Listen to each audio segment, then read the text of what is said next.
Hi Scorpio, my name is Audrey Alison and this is your May 2015 forecast for the month. This is for Scorpio and Scorpio rising. Thank you for joining me and thank you for subscribing and tuning in and sharing and liking and being so cool. I appreciate the support. Let's start the month on May 3rd. We have a full moon. This full moon is at 13 degrees Scorpio, so this is your full moon in your first house of self. There is a culmination, an awareness, an illumination of the self for you, Scorpio. This full moon will square Jupiter at 13 degrees of Leo in the 10th house of career. So there might be some tension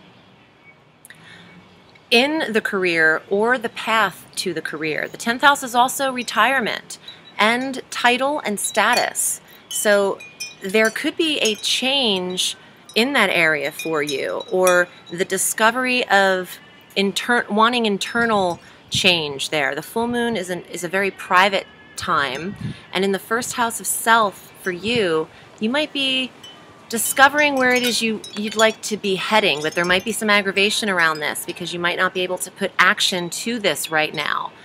But you're preparing the thoughts for this. You might be having dreams about where you're headed as well. We have our Uranus-Pluto square that's still at a 3-degree separation as Pluto retrogrades at 15 degrees Capricorn and Uranus stationed in Aries at 18 degrees. This is affecting your 6th and your 3rd house, but not as much as it was. It is a dissipating energy. The 6th house of health and the 3rd house of communication, or the 6th house of work and the 3rd house of intellect and routine, neighborhood. 6th house is routine and regimen. You could have some kind of, the square energy isn't the best. It feels kind of tense and stuck. So if your health has been up and down, you'll find that, you know, this is getting lessened now as the square goes from a direct square to 3 degrees now, and then soon to 5 degrees. And as soon as it hits 5 degrees, it'll really be away from us. But you really want to watch how you're treating your health and the body throughout the top of the month. Be kind to yourself. Also, 3rd house of information. There might be information about work coming in that rubs you the wrong way, that you're not cool with. Don't react to it if you can avoid that. That would be great. Let the first couple of days of May go by first before taking action on what it is that you might discover involving the 6th house of work. On the 7th of May, Venus, the planet of beauty and love and money, enters Cancer through the 5th of June. And this is your 9th house of foreign travel or faraway travel, going the distance, crossing the country, but going maybe outside of the country. It's also higher learning and education or certification for study. When Venus enters Cancer, she'll trine Neptune, who's in Pisces at 9 degrees. And this can be some very delusional and beautiful, dreamy energy. In the 9th house, you might be dreaming of travel or locations that entice you. Eventually, Venus will trine Chiron, the asteroid, the wounded healer, in Pisces at 21 degrees once she's there long enough. This is in your 4th house of home. So for those of you who have been home a lot, you might feel the urge or the dream to travel and to get out of the environment that you're so accustomed to. But a trine is a very positive energy in this monthly forecast. But Venus will square Uranus in Aries because of the cardinal signs, which are Aries, Cancer, Capricorn, and Libra. She'll square Uranus in the 6th house of work. So, you know, I think for Scorpios, you're adjusting something in the routine when it comes to daily work. And you might feel a little bit of frustration in regards to how people are either not promoting you. In that 10th house of promotion, you might really feel like you deserve more in the career sector than you're getting. And it might be time to make change eventually, not in May, because there's a Mercury retrograde that I'm going to get into in a minute. But the thought process might be starting this month to see, you know, what it is you truly deserve, Scorpio. Okay, now on the 11th, Mars, your co-ruler, because you are ruled by Pluto and Mars will enter Gemini through the 24th of June, and this is your 8th house of sex and intimacy. and shared resources, and even property.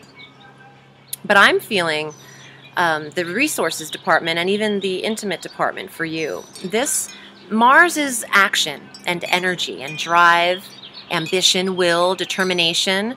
To his detriment, he is anger and aggression and frustration.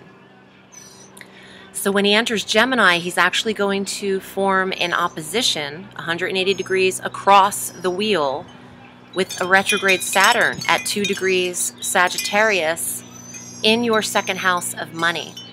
So there is butting heads and not a meeting of the minds when it comes to your finances when Mars enters Gemini. So your 8th house of shared resources and your second house of personal money could be at a head. It could feel very restricted. Saturn is control. Someone might be controlling your money, and you don't like that, Scorpio. No one controls a Scorpio.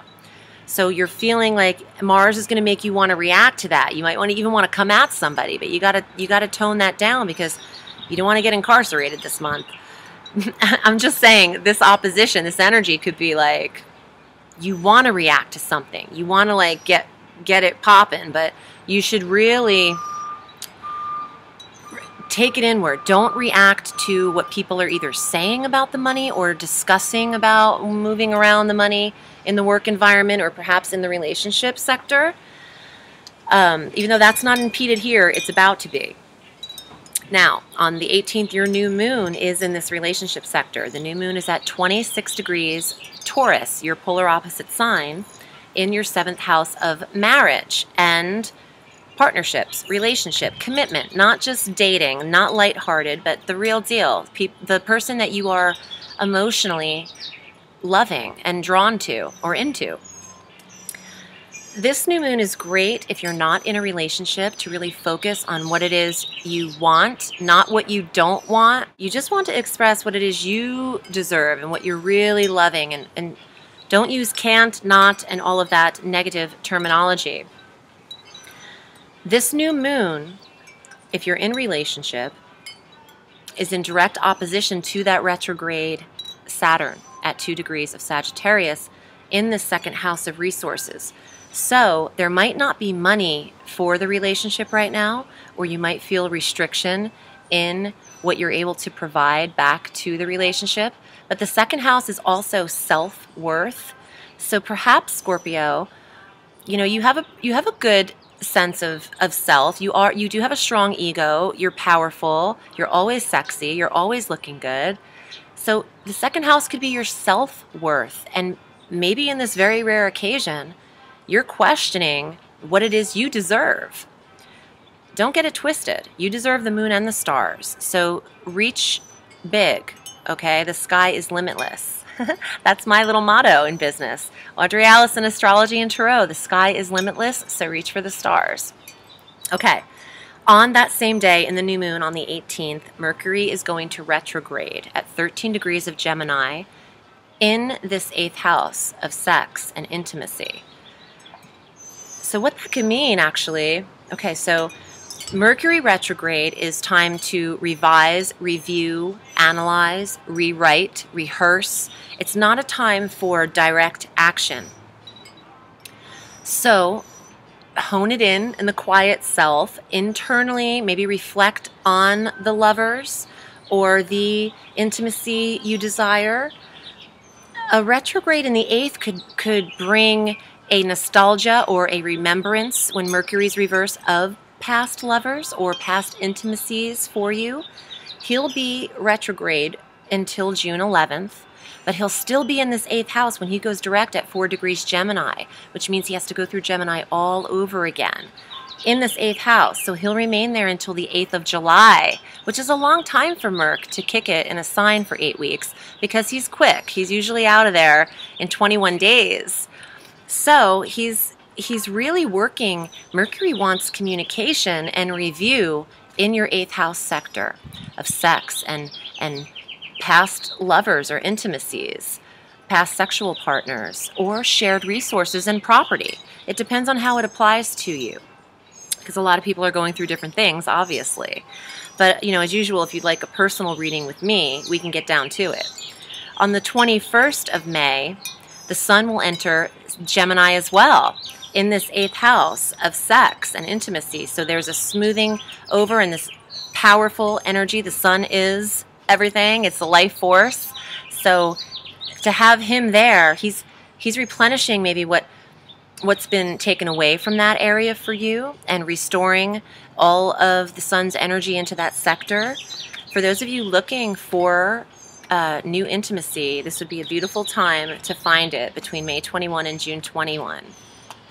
I want to get to your cards, Scorpio, and see what comes up for the month for May. And if you'd like to book with me, I'm at audreyallison.com. I read at home, right out here, all through the week. So you can reach me there. And I'm also on Facebook at Audrey Allison Astrology and Tarot. Okay, Scorp, let's see what's up for May. The Wheel of Fortune is the first card. And hey, that's all about the 8th house and the 2nd house of money, your money houses. But this is luck. And it's also saying that what comes up must come down. So go with the ebbs and the flows of all that is divine timing. Ace of Wands, a passion, taking action on a creative endeavor, or one passion on your mind. The ace is the one. You know, Scorpio, you might have found the one that you want to either connect with or that you want to take on that 8th house with and get it poppin'. I feel like that you have a desire. You have an internal desire with this card right now. And the Temperance card represents Sagittarius in the Tarot. And Sagittarius is where that retrograde Saturn is that's causing all this opposition. But Temperance means in sweet due time, patience, moderation, balance, beauty, and timing. And the last two cards that were in the pile is the Ace of Coins, new money, a new endeavor, a lump sum, a payout, and also the Six of Cups, the nurturer. Let me get let me put these together and get a summation and get a feeling about this. You know, this to me, there's a payout here. Do you see how the wheel looks similar to that coin? I'm thinking that you either might have an inheritance or a will, a lump sum of some sort, a payout, investment that comes through. And it could be the energy that's really uplifting you today, but in that month. But you have this opposition. And what's interesting, the opposition between your 8th house of shared resources and the 2nd house of finances. Oh, here it is. Sorry. These two, it could be that opposition, Saturn. But what is required from you is patience and balance when that time frame is coming up on the 11th, when it feels like you can't really move forward with maybe what it is you're desiring to do creatively, or if you don't have enough money for the relationship, for the nurturer to nurture the relationship you're in. Take your time with things. First of all, if someone's expecting a lot of money out of you in a relationship, that's not really the right relationship, because relationships should not be about finances. You know, when you love, you love on a deep level. It's a soul connection. So if someone's coming at you with, you know, money questions and things like that, I feel like you might need to reflect on that in the retrograde and see if that's the right fit for you, because there is a little nurturer out there, a little goddess. I'm feeling like if you're looking to have someone take care of you, or if you're looking for the right fit in a connection with someone, in a passion, if this isn't a creative endeavor, then you have to look towards someone that actually nurtures you head to toe, maybe even nurtures the body, because you've got a lot of that 8th house action. So think about that. My name is Audrey Allison. Thanks for joining me, Scorpio. I wish you a beautiful May and a sweet day. I'll see you next month.